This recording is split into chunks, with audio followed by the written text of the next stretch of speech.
Students, आज हम बात करेंगे प्रिंसिपल ऑफ मैथमेटिकल इंडक्शन के ऊपर। मतलब कि ये एक मेथड है, एक प्रूफ करने का वे है, ठीक है। और इसमें जैसे हमने एक फार्मूला बनाया है सम का, कि हमारे पास जो टर्म्स आ रही थी, जैसे 3 है उसमें फर्स्ट टर्म, फिर 6 है, 9 है, अप टू 3n टर्म्स है। मतलब इसमें हर टर्म 3 का मल्टीपल है और इनका सम अगर आप करेंगे, चूंकि n एक बहुत बड़ी क्वांटिटी भी हो सकती है, बहुत ज्यादा टर्म्स भी हो सकती, तो वो एक फार्मूला के मुताबिक हमने इसको एक शॉर्ट वे इसका निकाला कि हम इसमें सिंपल अगर 100 टर्म्स भी हैं तो हम n की जगह 100 पुट करें और इधर मतलब 100 पुट करने से जो आंसर आता है वो हमारे पास पहली 100 इस तरह की टर्म्स का सम आ जाएगा। अब ये बात ठीक है या नहीं ठीक, ये फार्मूला सही बना या गलत, इसको हम इंडक्शन मेथड से चेक करेंगे, ठीक है। यानी यहाँ पे लिखा हुआ है कि prove that this result is true for every positive integers n, ठीक है। अब जो पॉजिटिव इंटीजर्स n होते हैं इनको हम नेचुरल नंबर भी कह सकते हैं, क्योंकि 1 से स्टार्ट होता है पॉजिटिव इंटीजर भी, ठीक है।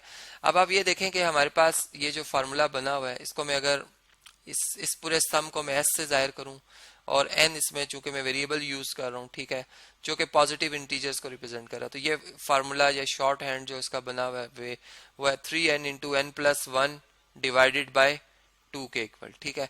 अब जो हमारे पास इंडक्शन मेथड होता है, बेसिकली इसमें 2 स्टेप होते हैं। पहला स्टेप हमारा ये होता है, जिसे मैं S1 कहूंगा, कि जो हमारा गिवन रिजल्ट है उसको हम शो करते हैं कि वो ट्रू है फॉर n इक्वल टू 1, यानी अगर वो पहली टर्म के लिए ट्रू है, ठीक है, तो फिर हम एस्यूम करते हैं, मतलब इसके बाद जो स्टेप 2 जब हम स्टार्ट करते हैं तो उसमें हम खुद एस्यूम कर रहे होते हैं कि ये k नंबर्स के लिए, मतलब k 100 हो सकता है, 50 हो सकता है, कुछ भी हो सकता है, कि for n equal to k given result is true, ठीक है।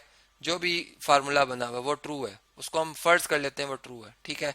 और फिर उसके बाद जो है मतलब उससे नेक्स्ट एक नंबर के लिए, मतलब k 100 है तो फिर 101 के लिए हम रिजल्ट उस फार्मूला से खुद बनाते हैं, ठीक है।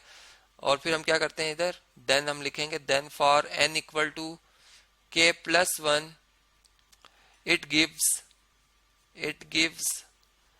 True result. ये हम प्रूव करते हैं, ठीक है, ये हम प्रूव करते हैं कि ये रिजल्ट जो है वो सही देगा, ठीक है, या ये ट्रू होगा, ठीक है। दूसरे अल्फाज में मैं यूं भी कह सकता हूं। अब ये बात हम कैसे इसी बात को मैं कैसे आपसे रिप्रेजेंट कर सकता हूं, देखें, अगर हम देखें यहाँ से S1 हमें बज़ाहिर नजर आ रहा है कि इसमें फर्स्ट टर्म हमारे पास क्या है, 3 है, तो इसमें S1 क्या बनेगा, 3 बनेगा। मतलब पहली टर्म का जो सम आ रहा है वो हमारे पास 3 आ रहा है, ठीक है, ये हमारे पास इक्वेशन नंबर 1 बन गई है। और अगर हम इस फार्मूला में हम क्या करते हैं, इनको 1 पुट करते हैं, ठीक है, तो S ऑफ 1 क्या आएगा हमारे पास, 3 इंटू 1, n की जगह 1 प्लस 1 डिवाइडेड बाय 2 आ रहा है, ठीक है। अब 1 प्लस 1 क्या बनता है, 2, 1 प्लस 1 की जगह हम क्या लिख सकते हैं, 2 लिख सकते हैं, ठीक है। 2 डिवाइडेड बाय 2, 2 से कैंसिल हो जाएगा, 1 आएगा, 1 मल्टीप्लाई बाय 3, तो S1 हमारे पास क्या आ गया, वो आ गया 3, ठीक है। S1 क्या आ गया, 3 आ गया, जो कि मतलब फर्स्ट टर्म का सम भी यही है।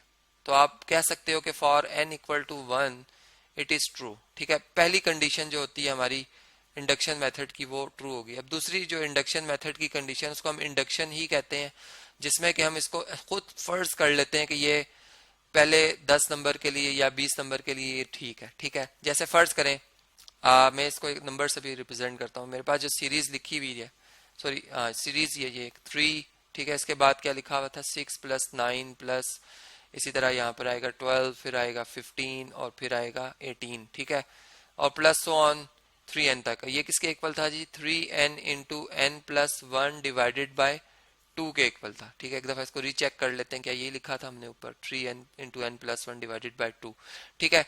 अब देखें, अगर मैं फर्ज करता हूं कि ये सम जो है 6 के लिए, पहली 6 टर्म्स के लिए क्या बनेगा, 1 2 3 4 5 6 ये है, ठीक है। इनका अगर सम करें, 18 में 12 ऐड करें, ये बनता है 30 में अगर आप 15 ऐड करें तो ये बनता है 45, ठीक है, यहाँ तक 45 बन गया।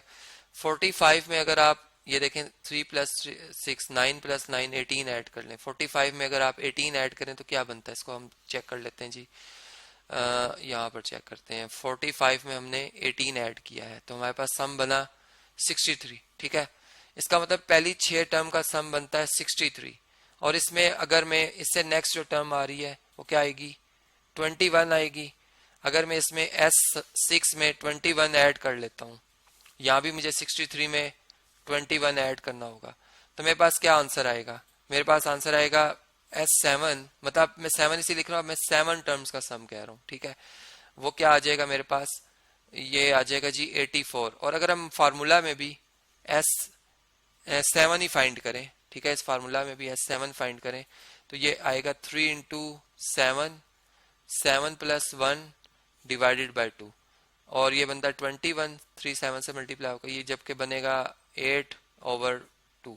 2 8 को कैंसिल करेगा 4 के टेबल से, 21 4 से मल्टीप्लाई होगा, 84 ही आंसर दे रहा है। मतलब इसका मतलब ये है कि अगर S6 के लिए ये फार्मूला ठीक था हमारा, ठीक है। अब S6 अगर मैं फार्मूला से फाइंड करूं तो वो भी 863 ही आएगा।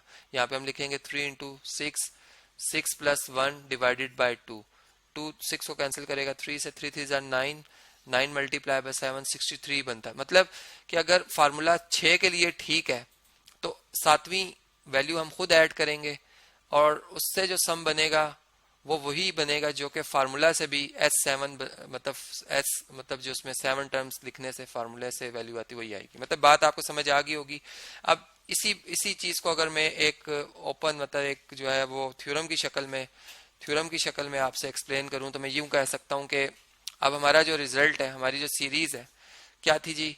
पहली टर्म आ रही थी उसमें 3, ठीक है, फिर आ रही थी 6, फिर आ रही थी 9, फिर आ रही थी 12 और प्लस ऑन, यहाँ पे हमने लिखा था 3n जो कि इक्वल था 3n into n plus 1 divided by 2 के। तो हमने फर्ज किया, अस्यूम किया, ठीक है, अस्यूम कर लिया कि it is true for n equal to k, ठीक है। मतलब s ऑफ k क्या आएगा? s ऑफ k हमारे पास आ जाएगा 3k into k plus 1 divided by 2, ठीक है। अब k टर्म फर्स्ट कर लें, यहां तक आती है, यहां तक k टर्म है, यहां पर कोई kth टर्म लिखी हुई है, ठीक है। ये यहां पर मैं क्वेश्चन मार्क डाल देता हूं या इसे मैं लिख देता हूं कि ये मेरी kth टर्म है, एक k लिख देता हूं इसे, ठीक है।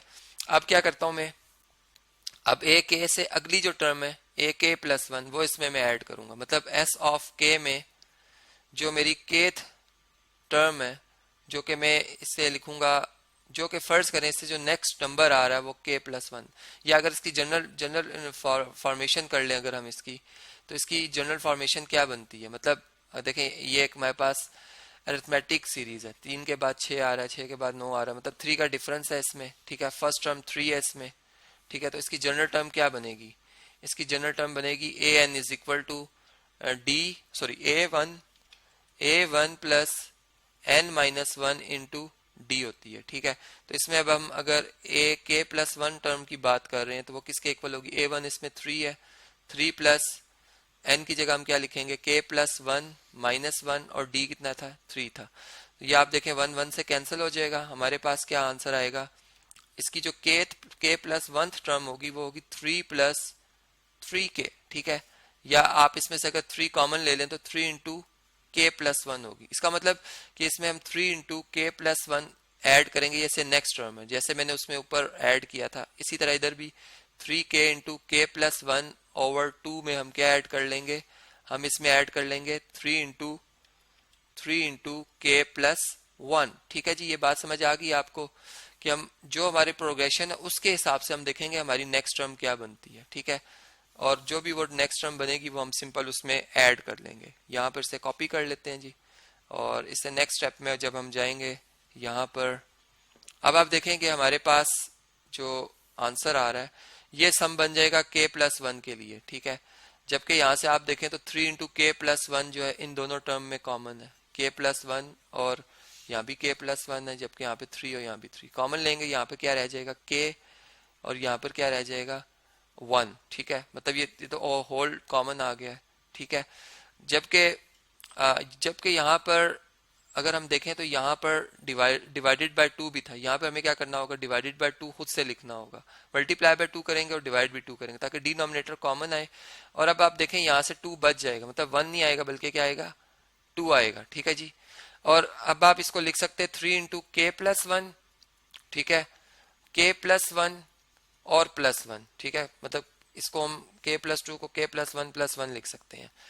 तो यहां से आप देख सकते हैं कि s ऑफ k+1 से जो फार्मूला बना है वो वैसे ही बना है जैसे s ऑफ n से बना था हमारे पास, जो था 3 into n, n+1 divided by 2। मतलब जो नंबर है n यहाँ पर वो k+1 है, वो आएगा 3 से मल्टीप्लाई होगा और उस नंबर में k+1 में 1 ऐड होगा और डिवाइड होगा 2 से। बिल्कुल वही चीज बनी। इसका मतलब ये ट्रू है, ये रिजल्ट ट्रू है for n equal to k+1 के लिए। वही चीज, वही फॉर्मेशन, वही फार्मूला बन रहा है। इसका मतलब ये फॉर ऑल पॉजिटिव इंटीजर्स के लिए ट्रू है। तो इस तरह से मैथमेटिकल इंडक्शन हम ये रिजल्ट प्रूव कर सकते हैं।